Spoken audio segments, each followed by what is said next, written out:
Hello, good afternoon, everybody. Um, Thank you for joining. Let me just make sure I see your comments. This is the first live video we do in English, so of course it's an Good experience to afternoon, all of us. everybody. Just muting here my other microphone, and hope you are being able to join. Let me see here your chat.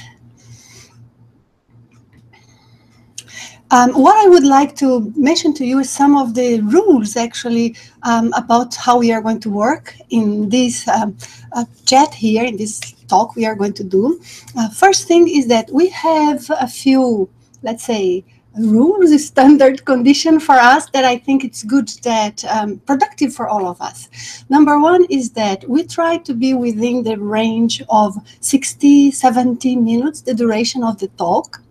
And the other thing that I would like to mention is that we try to stay on the topic. And the topic for today, of course, as you see, is about the possibility of inducing out-of-body experiences with techniques.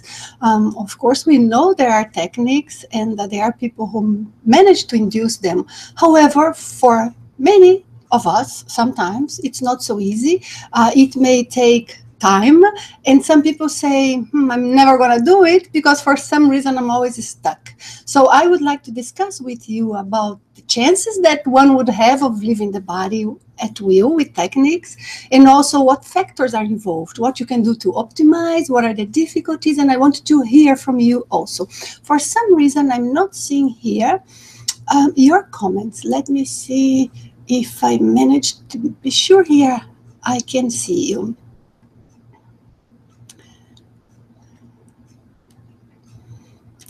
So sorry for that. Very good. So then, oh, now I see you. Perfect. Perfect. So I can see your comments. Before we go, so I see here number of friends with us. Thank you. And the first thing I would like to mention, I think it's good that we use the time to make some sort of introduction that would serve all of us. And the first thing I would like to mention is that possibilities to leave the body at will with techniques, they are not so easy. It's not so easy. So some people may think that once you manage to do one time a projection with a technique, that is going to be for certain, for sure, and will always be possible, will always be there. But that is not the case because there are a number of factors involved in the control of the out-of-body experience.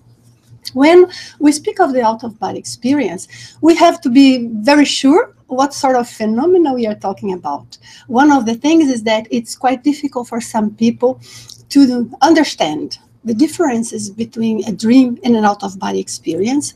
And that is only difficult when we still have a percentage of lucidity that is not enough when we are outside the body. Therefore, the events that we experience are not as clear. When the out-of-body experience is very lucid, then there's no doubt. Then we will always know we are projected, and that is the type of experience we want to have. Nonetheless, somehow, when we read the reports, people who report having had an out-of-body experience that they somehow register that was an out-of-body experience are usually those that just had the experience spontaneously, so they were not expecting to have it. When it comes to using a technique, sometimes there are factors, including factors in terms of the expectations, psychological factors that may interfere a lot. I'm not going to discuss about the factors that interfere. That would be a 1 hour, 2 hour discussion only to address that, because there are many. But I would like to mention a few things. Number one is that the more we can be with our energies, our energy body, more loose, more detached, the easier it will be. On the other hand, I want also to mention that when someone is doing a technique, but the person is just relaxed, not putting so much pressure, such as, I have to have it now, it must be now, then there are higher chances of achieving the experience. There are a few points here that I noted so that I could comment with you is that main challenge that we have in the out-of-body experience. To me, one of them is to consciously detach from the body. And consciously detaching is not so simple because somehow it has a lot to do with our instincts. When we are completely lucid of what's going on, there is no lapse in our consciousness, there is no blackout at all, and we are observing that we are little by little getting further from the body, and especially with the sensations that are there. Many times what happens is that the heart starts beating fast, or the person gets stuck at that point, and we feel like, okay, I'm floating, I'm relaxed, I want to leave the body, but I don't get completely out. I'm just slightly above or slightly disconnected, but the full experience does not happen. If that is the case for any of you, perfect, that is normal, that's what it is, and many of us will experience that once in a while. But the more lucid experiences we have, the more we will be able to master them, the more we'll be able to produce a second one, a third one, and so forth, because we'll be familiar with that moment in which we split from the body. The instinct is quite impressive because, of course, we are super somehow we associate ourselves with the body a lot. How can I say? We see ourselves as the body. We sense the body, we look in the mirror in the morning. During the night, most of the time, we are not conscious, we only have dreams and therefore processes of the brain. Then this association that we have, that we are the body, is the number one big problem to be able to induce the experience at will. There is another challenge that I took note here, is how to deal with the sensations that may happen, not necessarily will always, but may happen before we disconnect from the physical body. And these sensations, there can be many, but just to cite a few, and they may be a little bit strange, maybe, or threatening for someone who is not used to sense them. And among these sensations is, for example, the sensation of falling, but not the mild one, that strong one that sometimes we even have a jerk awake, that usually do not scare anybody because it's so common, but bring us back to the body. So cuts a little bit the process. There are other sensations that are also mild, such as sensation of floating, sensation of numbness, but some can be quite impressive. For example, sensation of electrical currents passing through the body. These electrical currents can be all over the body. They can come in surges or they can be constant, but these waves, they may come and go at the beginning, but eventually they can stay like on for a longer period of time, as if there is a huge, intense frequency vibration inside of our bodies, and that is a lot associated with the phenomenon that is called vibrational state.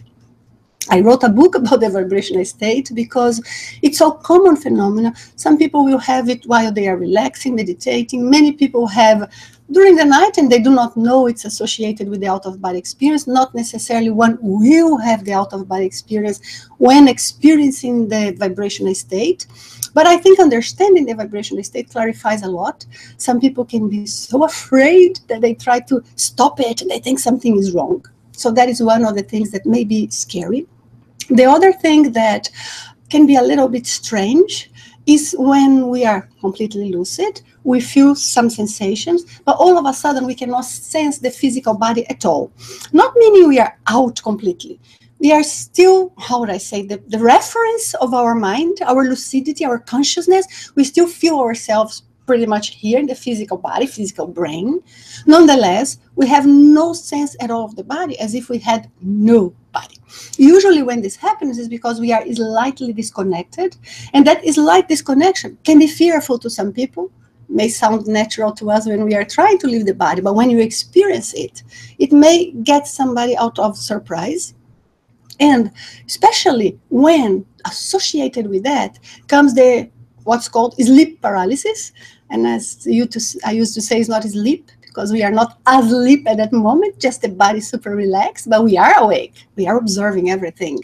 But then we sense we cannot move the body. This is very scary for some people, and that is quite common. But the sleep paralysis, it's a sensation that is benign. It's natural. It takes a moment and then it goes away. We can use that to increment our chances to leave the body or to return. Nonetheless, sometimes there can be a condition in which at that moment the person is sensing both levels of reality, right, or both dimensions, the physical and the extra physical, and therefore at that moment there may be all of a sudden the recognition, the awareness that there are no physical presences close by, and sometimes not necessarily the nice ones. And so people may feel like a pressure, something strange, as if there is an individual there that is causing some not comfortable sensation. But that is not common. What is common is just to sense that transition, and after that transition, we just completely go out or end up falling asleep. Problem is most people end up falling asleep. And associated with this, there's another phenomenon there, that is this transition. That is when we hear sounds coming from nowhere. It's like sounds inside of our heads. And these sounds, we can call it intracranial because it's inside the head. So, but the intracranial sounds can be just subtle or can be very strong. I have had some intracranial sounds that, because of the sensation of leaving the body and that sound that was related to leaving the body, it made me return because it was surprising. It was like bam, really loud, but there is no noise. It's more like a brain interpretation of what is going on. So those sensations, and that is something that I put here that I think is a challenge. I think it's a challenge dealing with them. So if we want to be successful in producing the out-of-body experience at will, in using a technique that we can rely on, that we can have a certain degree of success, a success rate there, good one, we need first to get used to the sensations of leaving the body. Because doing a technique once and having a nice result from the technique, then that good result and good technique, good result from the technique, will be like maybe more of an exception conduct for some people, meaning they try the technique and bam, they succeed. Some people are even caught out of surprise because they did the technique supposing it was going to take long and be hard, and all of a sudden they notice themselves outside of the body. However, sometimes we can have that one very successful experience, but then try many other times, and not necessarily the other ones are going to be as easy. So the success rate may vary from one condition to another. However, my point here is when you are very used to the sensations, you have a better chance of going through that process, the transitional process of detaching from the body, maintaining the right mental attitude, the right mental condition of focus, maintaining the right control of the technique. And this right control of the technique is very important because that is, of course, what is going to maintain us in the proper condition until the complete disconnection happens. Actually, if we think a little bit, when we reach a very, very deep level of relaxation, it's almost instantaneous for the disconnection to happen. So why is it that we relax, we do techniques, but still we do not completely detach, and we may be there for 1 hour, 2 hours sometimes, and we do not detach? Usually there are two main reasons for that, not the only ones, of course, but the most common.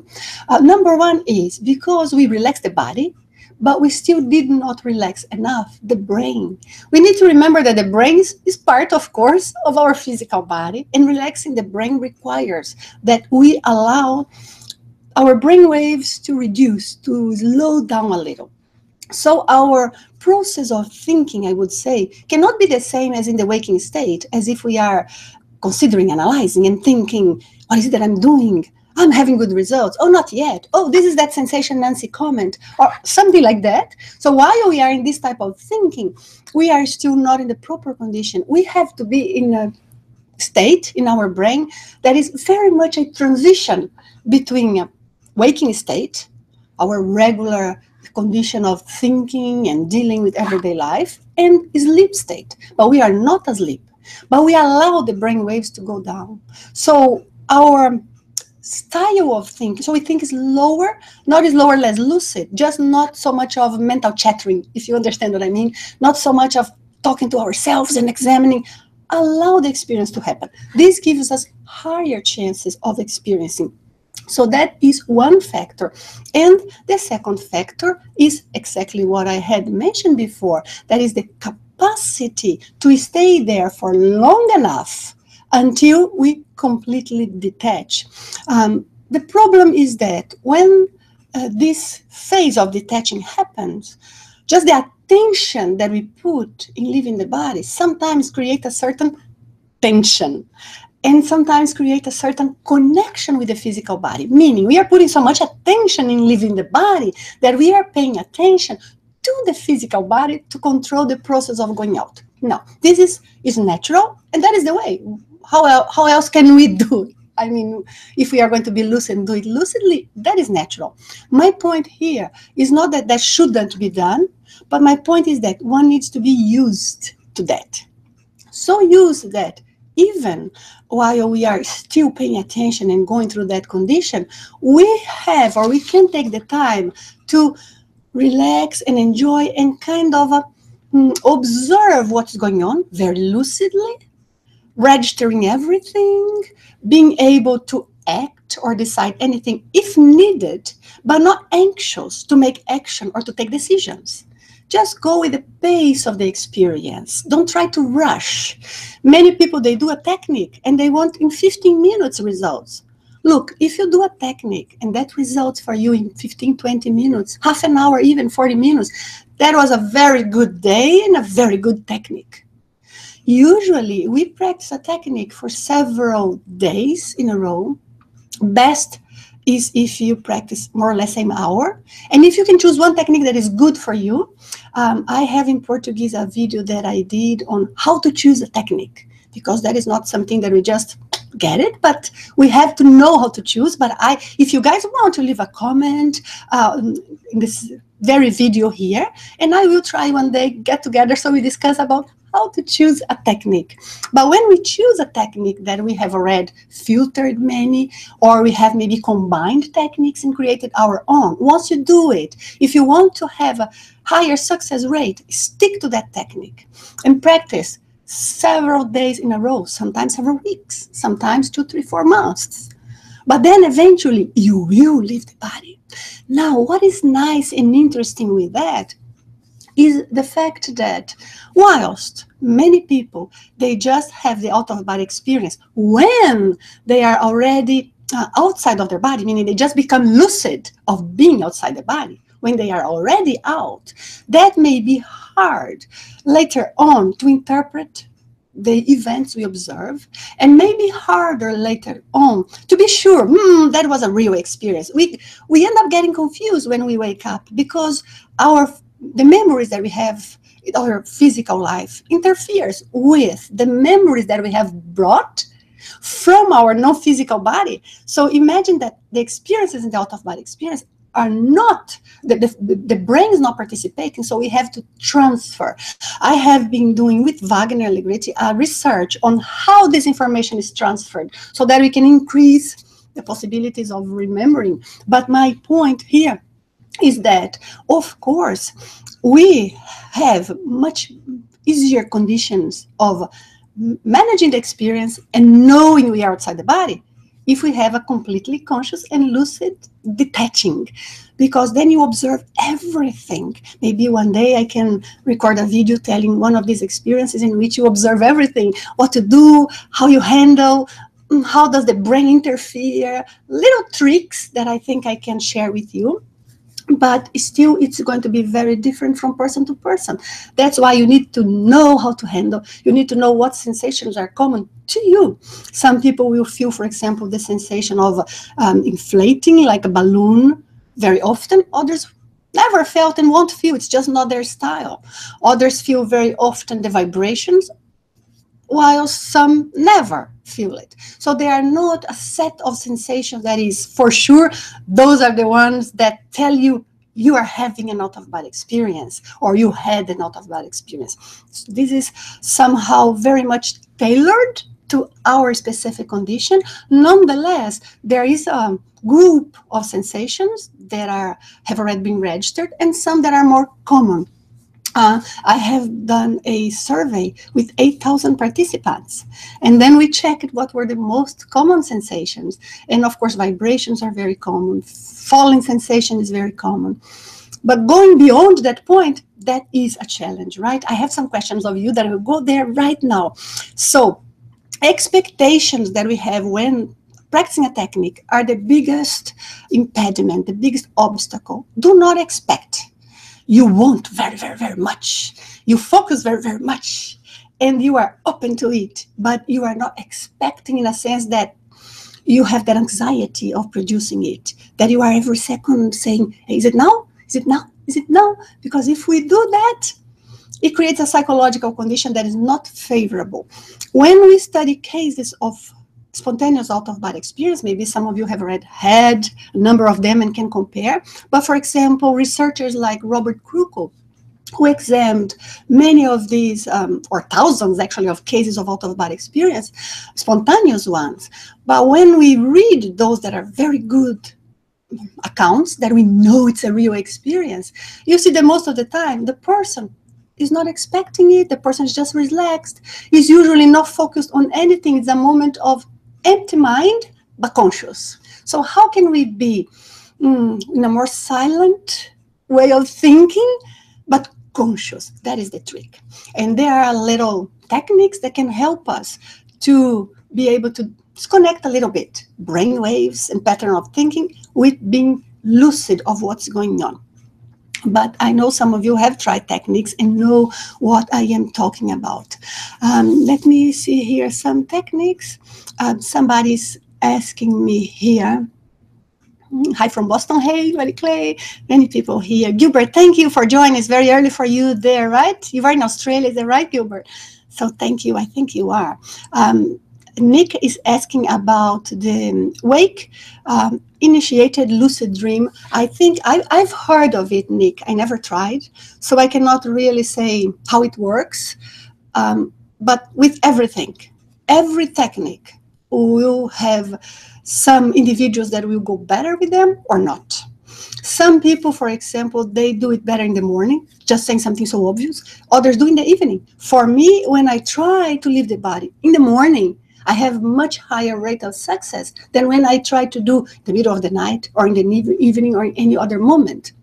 So there are many things that are very personal. When we talk about techniques, this is very personal. So when we talk about little equipments or little devices, and of course, I think we have to resort to everything possible. If we can, having technology, something that would support us, let's use it as long as it's healthy and does not create, we do not become dependent on it. Because I don't think it's good if we become dependent on anything. The nice thing with a natural technique is that the technique teaches you how to master the process. So it's not like the technique will make you go out of the body. No, the technique will induce inside of us some specific characteristics, conditions that are related to the OBE or that they predispose to the OBE. And by creating those conditions is the reason why we leave the body. So techniques teach us. When we resort to other things, I think we can also learn. I think it can be productive. It will work better for some people, not so good for others. But it's very important that we learn with it so we don't become dependent.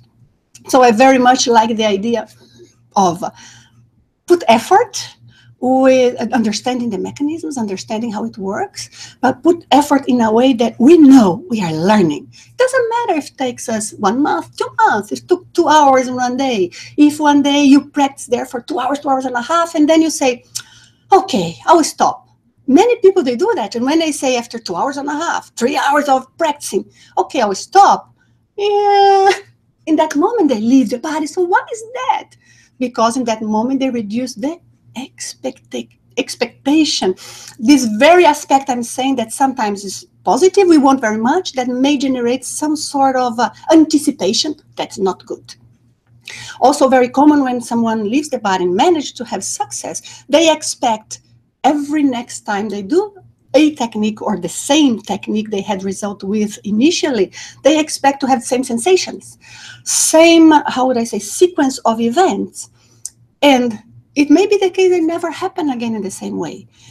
Each session of OBE practice or each of our disconnections from the body, each of our experience outside of the body, it will always be different. So we need to leave room for a little adventure. So that is the problem that makes techniques harder, because we want to control, we want to leave the body, and I think it's very important, because then we are sure it's an out-of-body experience. We are not thinking, maybe yes, maybe no. No, come on. You never slept. You saw yourself detaching from the body. Sometimes we even manage to see our physical body. So, okay, that's something different. So I think it's very productive. But the very fact that we are practicing to leave the body produce an internal condition that is of certain pressure. That's why it's important that we practice many days, so we get adapted, and results will come sooner and sooner and sooner each time, until we manage better this process of detaching from the body. Anyway, Nick, I will try maybe to test someday some of these things so I can answer for you guys more precisely. Very good. So I have here Arwan saying it's very nice to have the English discussion. I am so behind English videos. I have many recorded, but time to edit them, it's a challenge. But what I want and the purpose here is to share. I think this type of knowledge is important for those who are interested.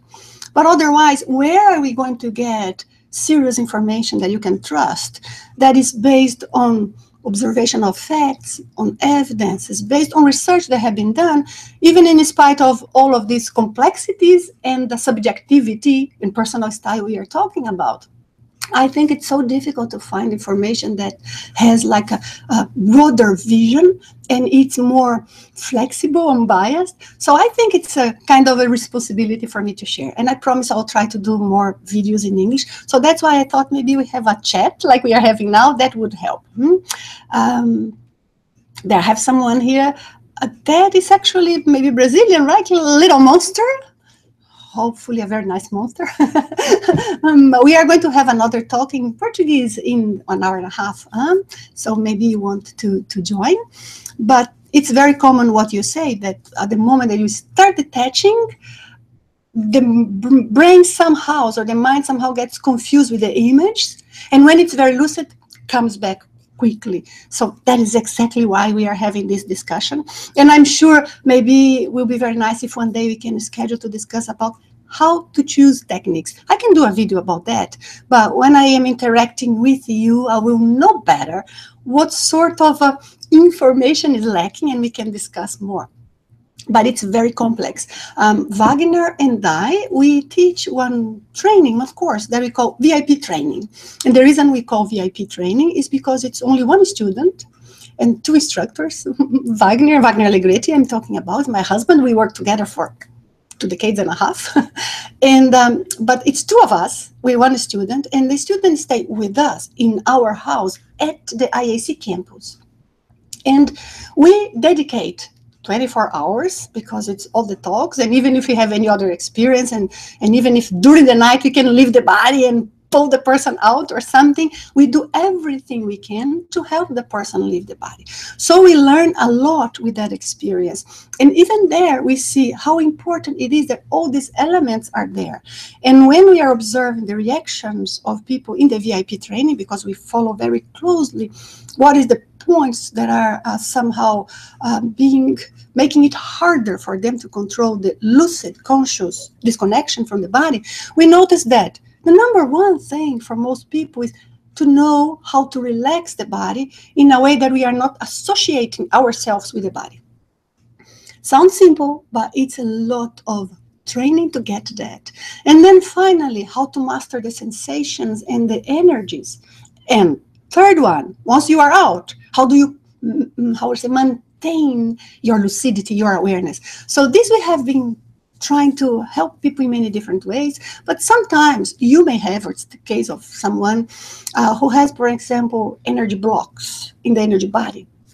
Then when we start disconnecting, and that may be little monster, a little bit what you are mentioning about, because when we start disconnecting, the fact that we have energy blocks, let's say in one of our chakras or energy centers, or the whole energy body, will cause the condition that even though the process is started, we get stuck. And it may even generate some reactions, energy reactions, that causes the blackout. So that may be responsible for what little monster was commenting here, that we start dreaming of completely blackout, or the condition for some people that they notice it started but never completely detached. So there's also this explanation. But then my point was that in the VIP training, when we have the time to dedicate so much and see what is the process of the person, when there are no major blocks that sometimes we have to work throughout many days until we undo that specific energy block, or sometimes we have to help the person understand something that is causing a conditioning or an unconscious fear.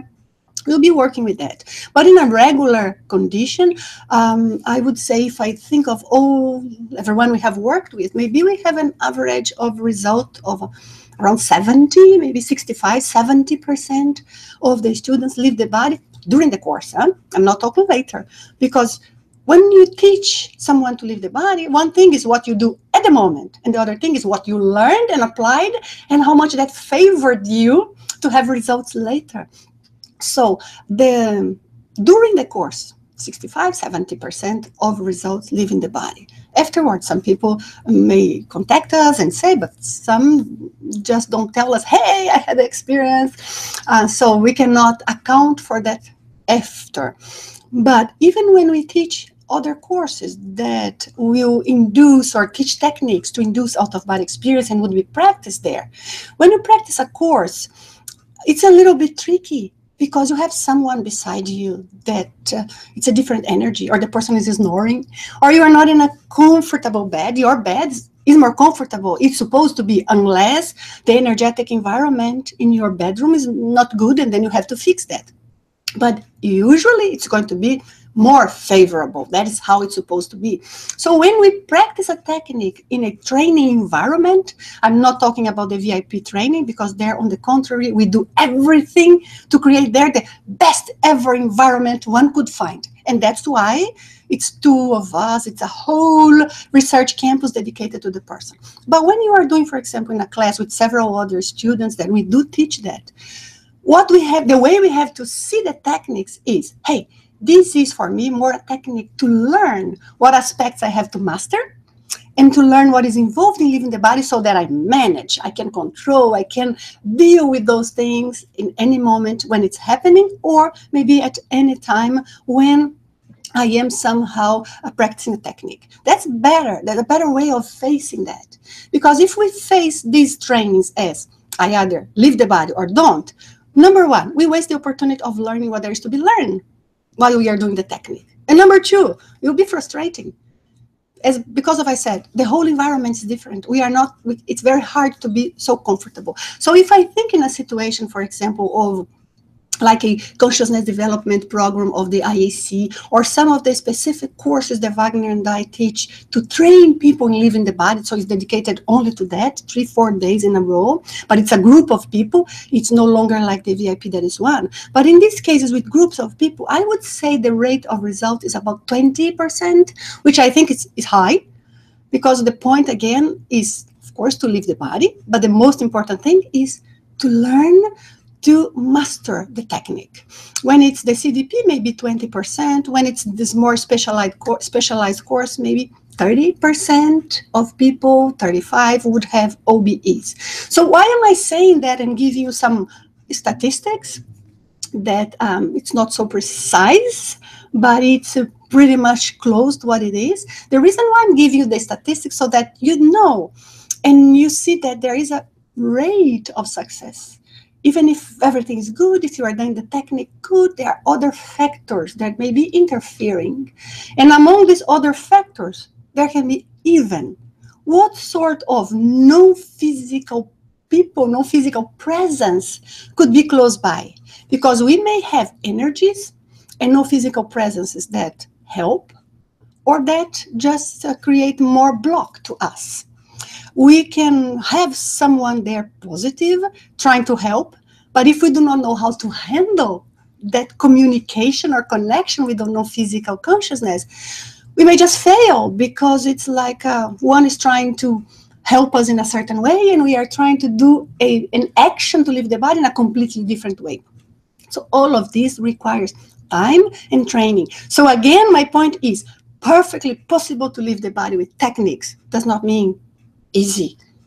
Easy, yes, but when you get it. Many times when I do a technique and I get it, say, oh, great, so easy. But then when you repeat, there are other variables. There are way too many variables that are involved in living the body. Your physical body, your mental state, the level of tiredness you have, brain tiredness, physical tiredness, your emotional condition, means psychological state, how you handle the energies, what sort of non-physical environment is around. So way too many things. So controlling all that is quite a challenge anyway. So I think this is very important. That was something I wanted very much to convey here, that it's worth investing without putting pressure on yourself and demanding it's now. No, you want it now. You are ready for now, but you are not putting pressure on you. You are allowing yourself to learn. Please create that condition inside of yourself, and at the same time observe your thoughts, not so much as to what you are thinking. I hope when you are doing the technique, you are thinking of learning, doing something nice outside the body, but more in terms of adjusting your brain waves, not keeping your brain too active, because if it's too active, as if you are doing a mathematical calculus, analyzing your experience at the moment, the whole body will be flexible to detach, your head will be stuck. And most of the times we are stuck by the head for this reason. Anyway, so continuing here with your questions. Let's see here. So somebody was asking me, hey, was later? Yes, was later in Portuguese. No, it's English. So guys, I will be with you in Portuguese later on. I'm trying to use here a day I had actually in my friend's house, and he was very nice that he allowed me to do the video from here. But I thought it was a good opportunity because I had the day today I could do it. It's not so common. Usually schedule is so tight. I'm going here through your questions. And so Arwan was saying that I do feel the sense of falling out of the body or down to the body, of course. And very often when I'm taking just a nap, sometimes after lunch, is that normal?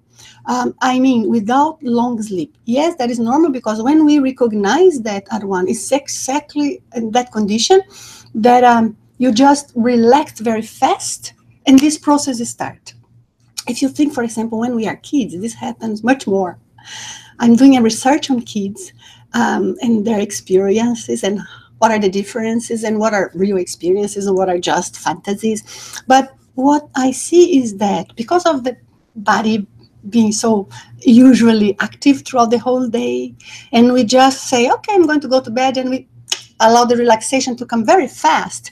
Because of that, many times what happens is that the non-physical body detaches very quickly.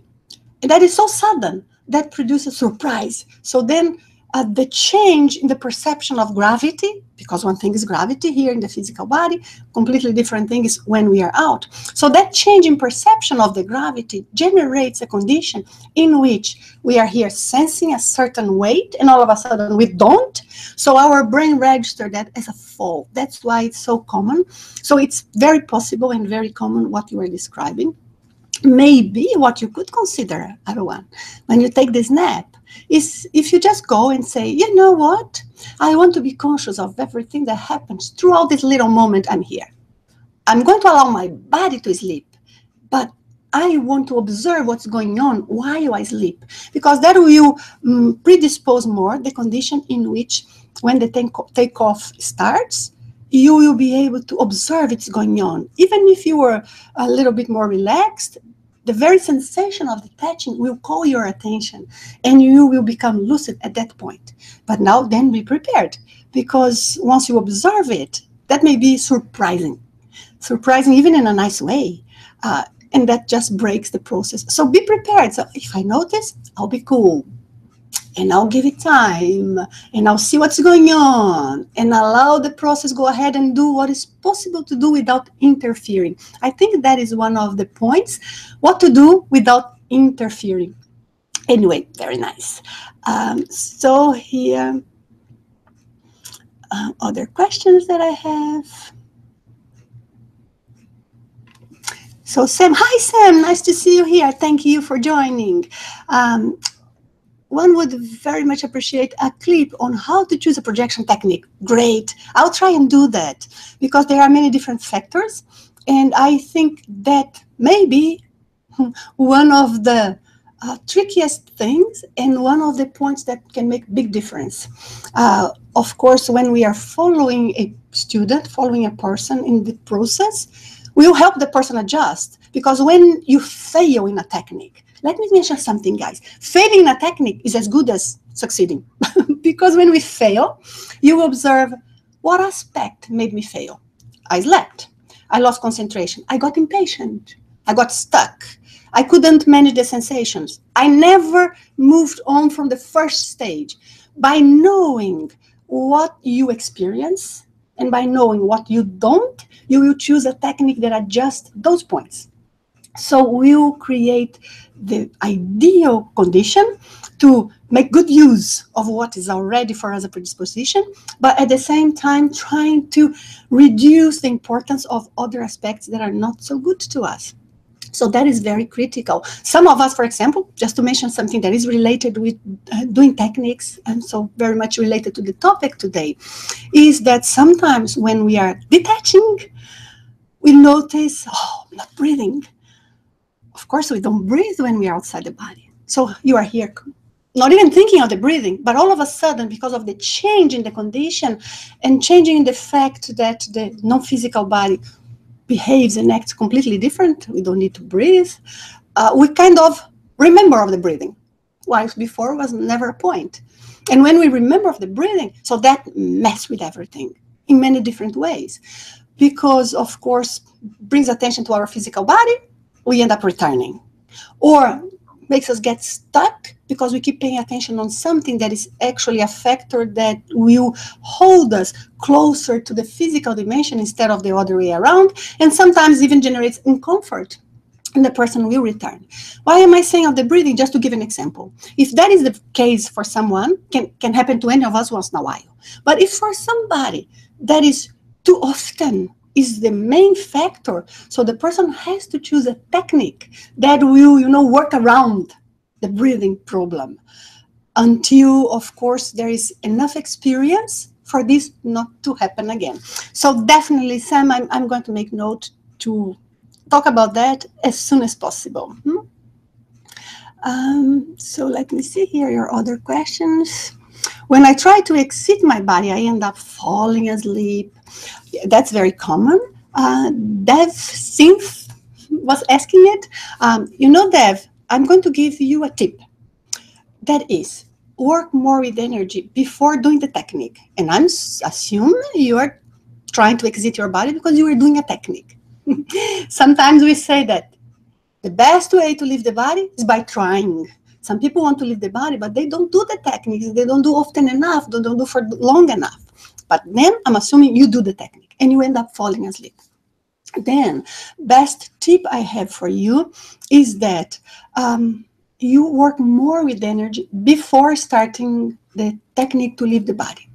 What means working with energy? Of course, we have our energy field, we have our energy body, and there are procedures that we can do to generate some change in the energy body. I call it energo fitness. Energo for like energy in Greek. So energo fitness. So yeah, you are going to put the energy body to make some movements and maybe stretch, of course, it's an analogy, until you put that in the right condition that makes it easier to leave the body.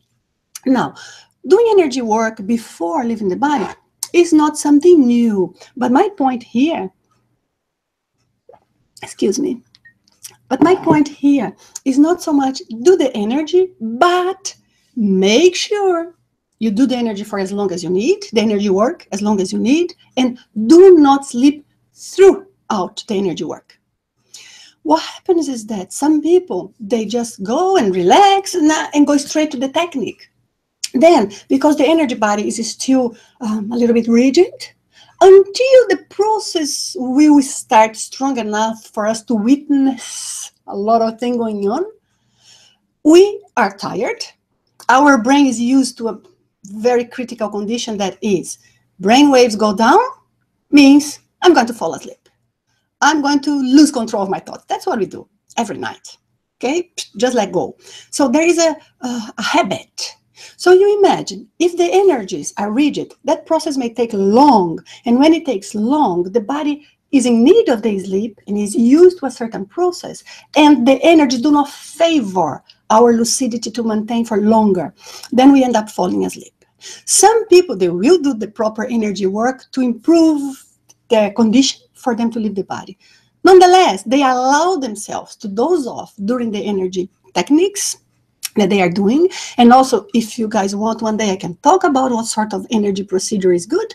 You just mention the comment. I hope you'll be able to leave comments, because sometimes live videos, for some reason, the comments do not work. And I really hope it's not the case in this one, but otherwise you leave the comment in any of my other videos and I will be following that. But if you want to know about that, we can even discuss about these aspects. But my point here is, then, if you just fall asleep at that moment, everything is lost. But if you do the technique and you maintain yourself, you really have to make an effort to have good results. You cannot be lazy. It has a little pump in the energy body. So you do different procedures, the velo technique that for some of you who has my book, you will see details of the techniques there. Otherwise, there are some videos that are online. Actually, I have a video that I'm going to publish in 2 to 3 weeks about that. So you have other sources for the information. But when you do that technique, if you allow yourself to doze off, to interrupt, to get distracted, you don't get the results that are necessary for us to detach faster with in a way that's more natural. Then we try, but it's almost as if we are trying to swim against the current. If you do the energy technique correctly, if you manage to be focused, if you do well, when you are doing the energy, I meant the projective technique, the technique to leave the body, then because of the energetic condition you put yourself in and you made sure you were in the proper condition, because of that, your chances of result are super higher, much higher, because at that point, you start a technique and everything is like a loose, slimy, even in a good sense. So little things you do, we already start creating slight sensation or strong sensation will vary from person to person. So think of that, Dev, if that may be something that is missing there. It's very common that people may have like an overall energy block. And of course, that makes it so much more difficult. So checking here. So Tino is saying, he's talking to little monster, right? Okay, so let me move on to your questions here. Some people are asking about private sessions. You can check about that in the IACT site. I'm going to leave the information in the comments down below. So because it depends on what you want to do, online, in presence, how often. So there are different conditions, but I'll leave all the information there for you if you are interested.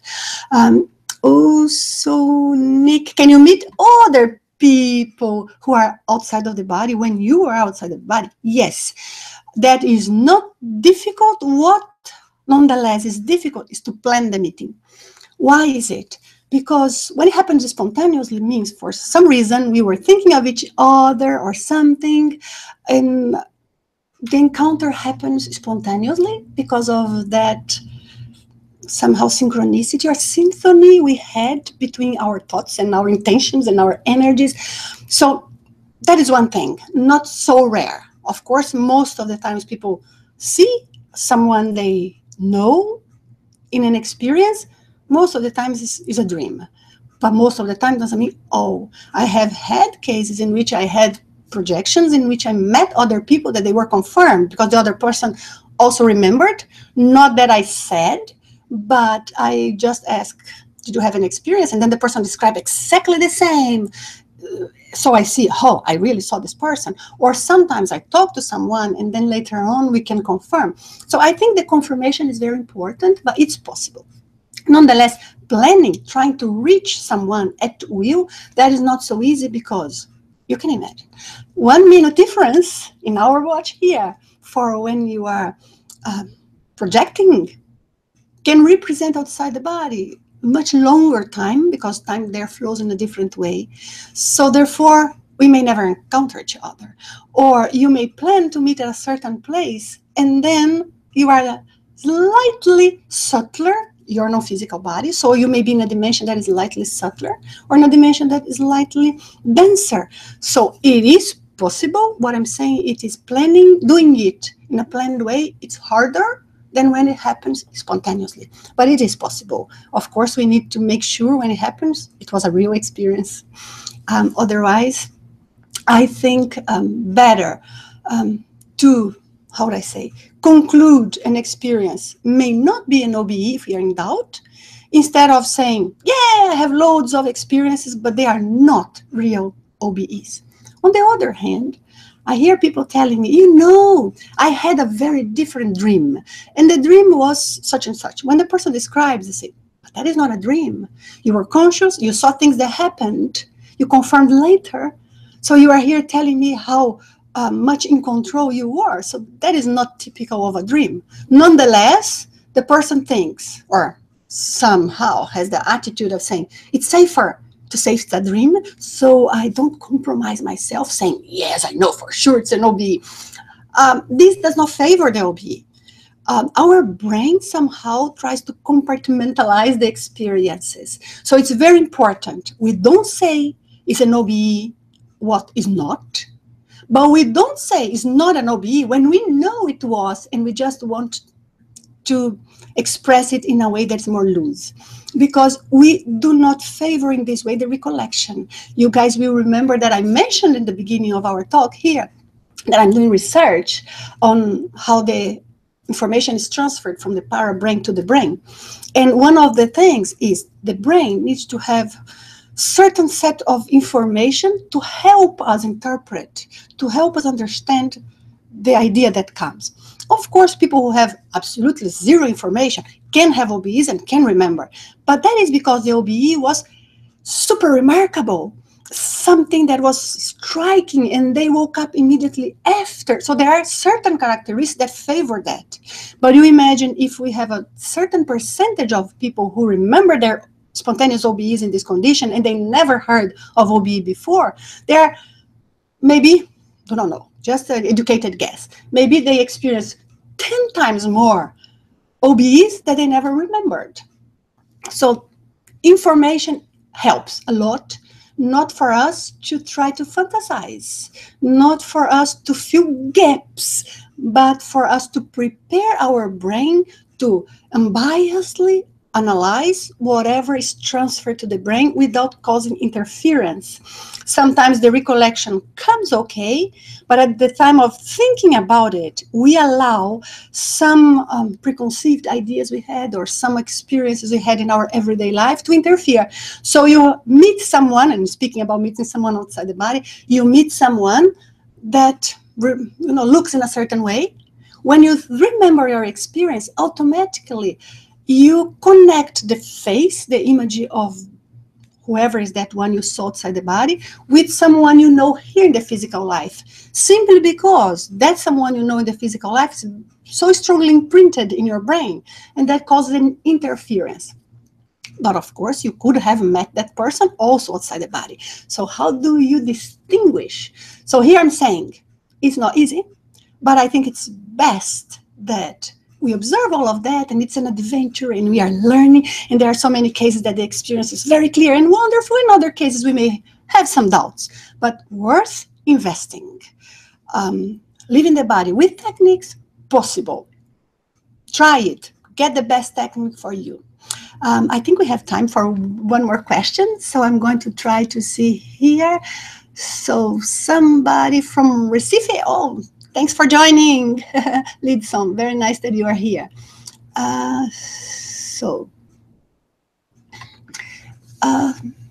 Projective recess, Marie Clay, that's a very good question. It requires time for me to explain, otherwise I'll just define.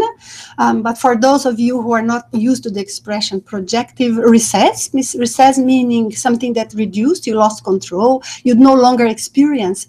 So there is a gap between some experiences you had and the next one. There's a huge period. So sometimes we have a phase in which we have several OBEs, and later on it doesn't happen. For some reason it stopped. So we call it a recess. Why? Many different reasons can produce it, but I have a list of them. I have been studying this for a long time. And second, what can we do about it?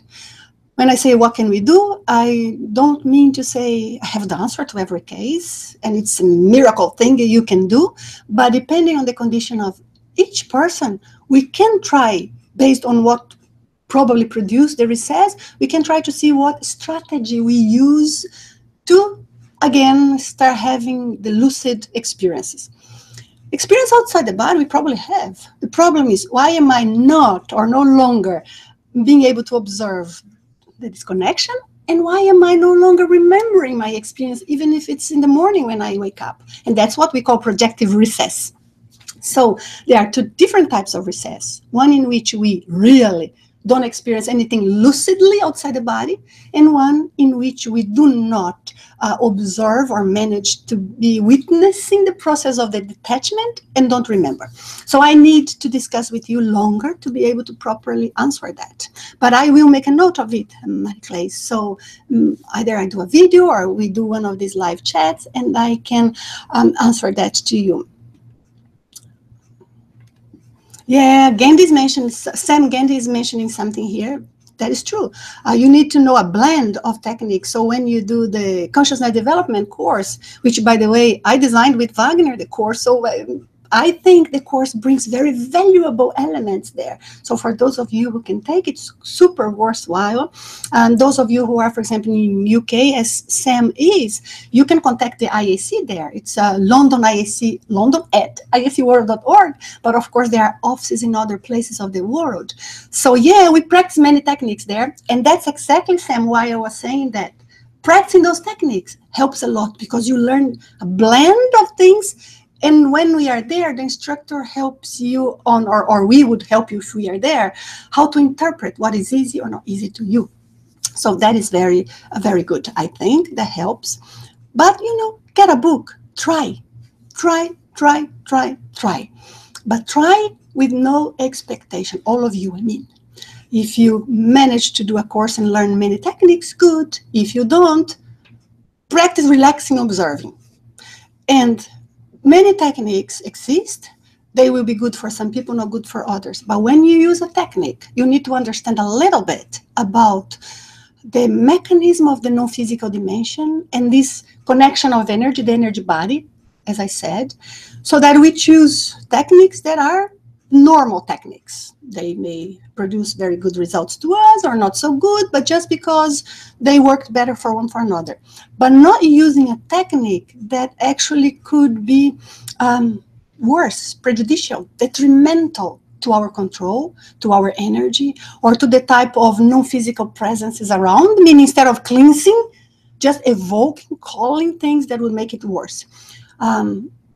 95% of the techniques are super neutral and good. Get one. If you have, if you know some from the CDP, good. If you have my book, you find some techniques with energy there that is going to be helpful.